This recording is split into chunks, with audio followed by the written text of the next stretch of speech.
नमस्कार किसान भाइयों, आप सभी लोग का हमारे चैनल में स्वागत है। किसान भाइयों, आज की वीडियो हम बात करने वाले गेहूं की खेती में अधिक से अधिक उत्पादन हम कैसे करके ले सकते हैं। किसान भाइयों, गेहूं की अच्छी किस्म लेने से, डीएपी उसमें एनपीके डालने से आप अधिक उत्पादन नहीं ले सकते। और भी कुछ ऐसे बहुत सारे कार्य होते हैं जो हमें करने होते हैं।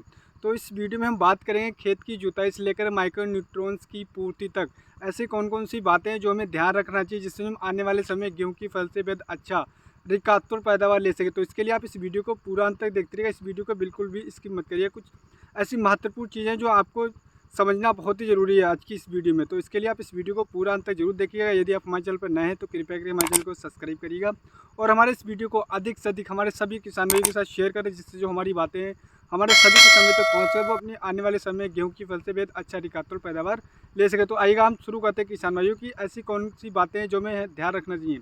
काफ़ी हमारे किसान भाई करते हैं, लेकिन कुछ हमारे किसान भाई गलती करते हैं, जिस वजह से उनका जो उत्पादन होता है वो कहीं ना कहीं घट करके निकल कर आता है, उनको घाटे का सामना करना पड़ता है।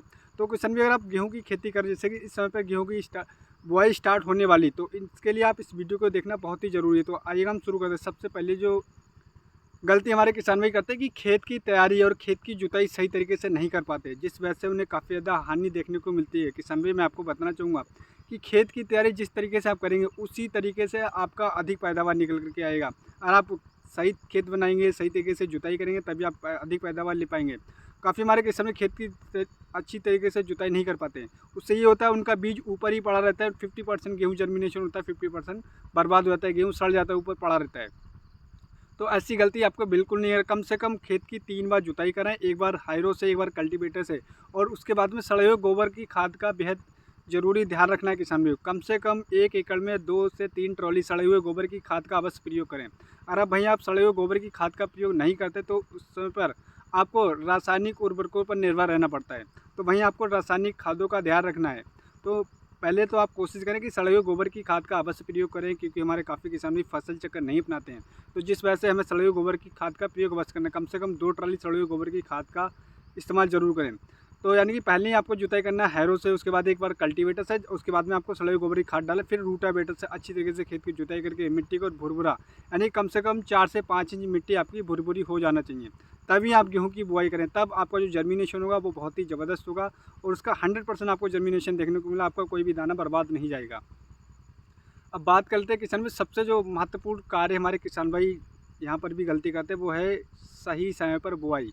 किसान भाइयों, काफ़ी हमारे किसान भाइयों को पता है, लेकिन कुछ हमारे किसान भाइयों को नहीं पता है।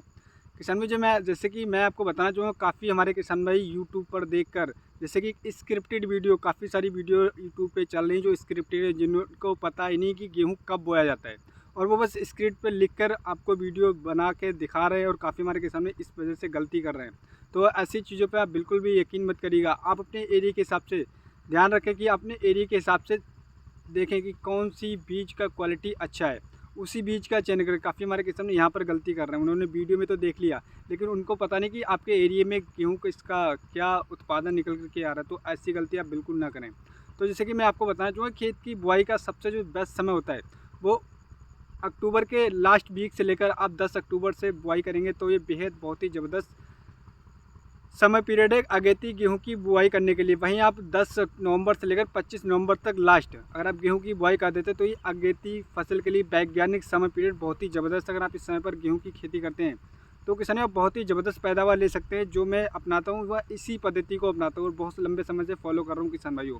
10 नवंबर से लेकर 25 नवंबर तक हमारी बुआई कंप्लीट हो जाती है, और उसके बाद में हम कोई भी गेहूं की बुआई नहीं करते। तो आप इस तरीके से गेहूं की बुआई करें। और दूसरी चीज़ आप किसान भाइयों ध्यान रखना है कि आपको बीज का चयन, जैसे कि मैंने आपको पहले बताया, काफ़ी हमारे किसान भी गलती करते हैं, वो कहीं पोस्ट देख लेते हैं, उस वेराइटी के बारे में पढ़ लेते हैं और गेहूं की बुआई कर देते हैं। काफ़ी हमारे किसान भाई को हमारे एरिया में ऐसा हुआ है।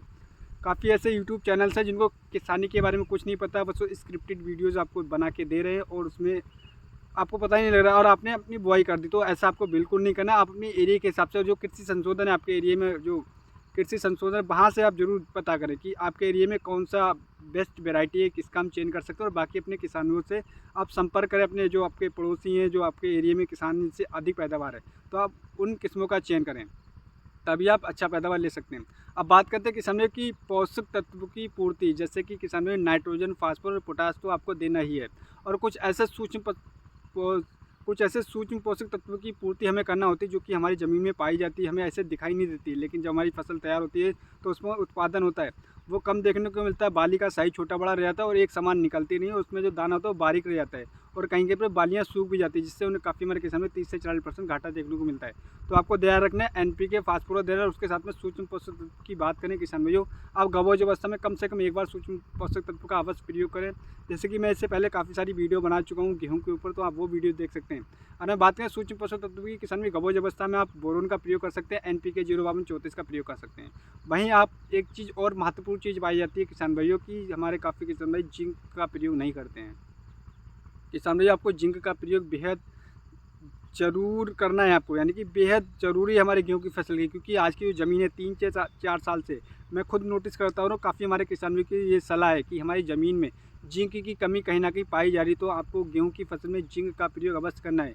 आप जिंक सल्फेट का प्रयोग कर सकते हैं या जो चिलेटेड जिंक आती है उसकी आप स्प्रे कर सकते हैं। आप कम से कम एक बार अपने खेत में गेहूँ की जिंक का प्रयोग अवश्य करें, तभी आपको जो पैदावार उससे ये होगा कि आपकी फसल अच्छी तरीके से ग्रोथ करेगी, उसका जो बढ़वार अच्छी तरीके से होगा, बालियों का फुटा भी एक समान होगा, दाना आपका मोटा वजनदार चमकीला और आपकी फसल पीली नहीं पड़ेगी। ये आपको ध्यान रखना है। अब जो चौथी बात है किसान भाई, सबसे ज़्यादा महत्वपूर्ण ये बात है किसान भाइयों, वो है सिंचाई। क्योंकि आपने अच्छा बीज लगा दिया, अच्छी आपने खाद का प्रयोग कर दिया और आपने बहुत सारे फर्टिलाइजर का प्रयोग कर दिया, लेकिन आपने सिंचाई पर ध्यान नहीं दिया, तो आपकी वहीं पर पैदावार 50% घट गई किसान भाइयों। क्योंकि काफ़ी हमारे किसान भाइयों का ऐसा हुआ है, वो अपनी मर्जी के हिसाब से सिंचाई करते थे। तो आपको अपने आप को अपडेट करना है, जो आप पिछली पद्धति से लगाते चले कि 15 दिन में लगा दिया, 20 दिन में लगा दिया, 25 दिन में लगा दिया, तो उस पद्धति को आपको फॉलो नहीं करना है। आपको अपने आप को अपडेट करना है अगर आप अपनी गेहूँ की फसल से बेहद अच्छा पैदावार लेना चाहते हैं, क्योंकि बहुत सारी चीज़ें अपडेट हो चुकी, तो अपने आप को आपको अपडेट करना किसान भी बहुत ही ज़रूरी है।